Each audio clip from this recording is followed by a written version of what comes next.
श्री सद्गुरु महाराज की जय। बंदो गुरुपद कंज कृपा सिंधु नर रूप हरि महामोह तम पुंज जासो वचन रवि कर निकर।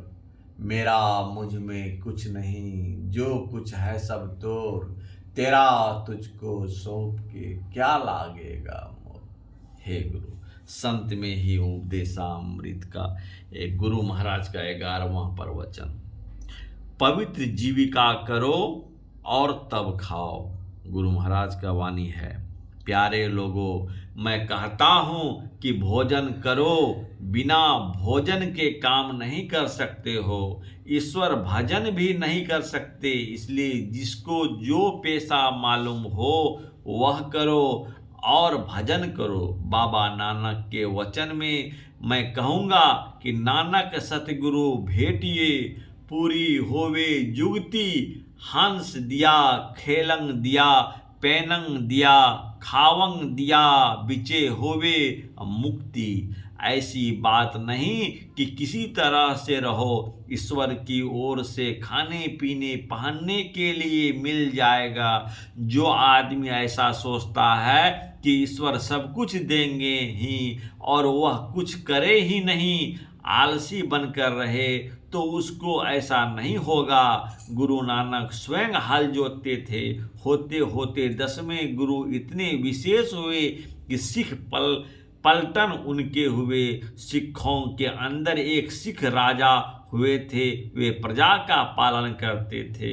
लेटर बॉक्स की तरह एक बक्सा रख दिए थे और कह दिए थे कि जिसकी जो मांग हो, कुछ कहना हो, लिखकर इसमें डाल दो। उसकी चाबी अपने पास रखते थे, सवेरे खोलते थे, जिसको जो देना होता था दे देते थे। वे इतने पराक्रमी थे कि उनके समय में कश्मीर, बलूचिस्तान आदि को अंग्रेज ले नहीं सकते।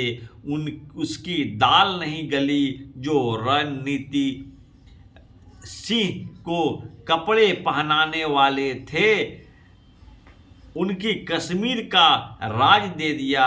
नानक बहुत बड़े हुए। कबीर साहब राजनीतिक विषय में हाथ नहीं दिए थे। वे समझते थे कि राजनीतिक विषय में फंसकर अच्छी तरह धर्म पालन नहीं कर सकेंगे, इसलिए उन्होंने राजनीति में हाथ नहीं दिया। कबीर साहब और गुरु नानक साहब दोनों समकालीन थे। एक काशी से पूर्व और दूसरे पश्चिम में हुए। इन दोनों का होना बड़ा आवश्यक था, नहीं तो लोग अपने धर्म को नहीं पहचान सकते। इसी बिहार में कपिल वस्तु में शुद्धो धन राजा हुए। उनके पुत्र भगवान बुद्ध हुए। उन्होंने झूठ, चोरी, नशा, हिंसा और बेविचार से बचने का अच्छा पाठ पढ़ाया।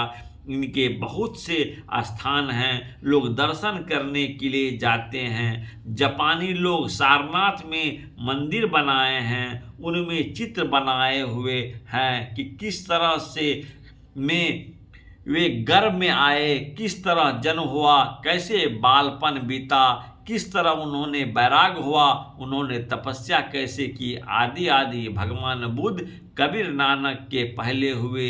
जब मोहम्मद साहब नहीं हुए थे तब वे मौजूद थे। सबको चाहिए कि बड़ा आदमी के जीवन को याद करें, उनके जीवन का अनुकरण करें, अनुकरण करके अपना कर्म बनाना चाहें तो इसका ज्ञान बुद्ध के संपवद आदि पुस्तकों के पढ़ने से होगा।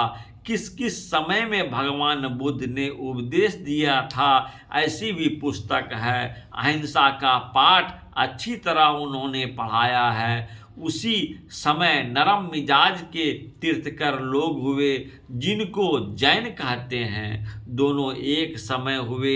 जैनी लोग अहिंसा की तरफ बहुत कड़ाई रखे, जिससे भारत के बाहर उनका ज्ञान नहीं फैल सका।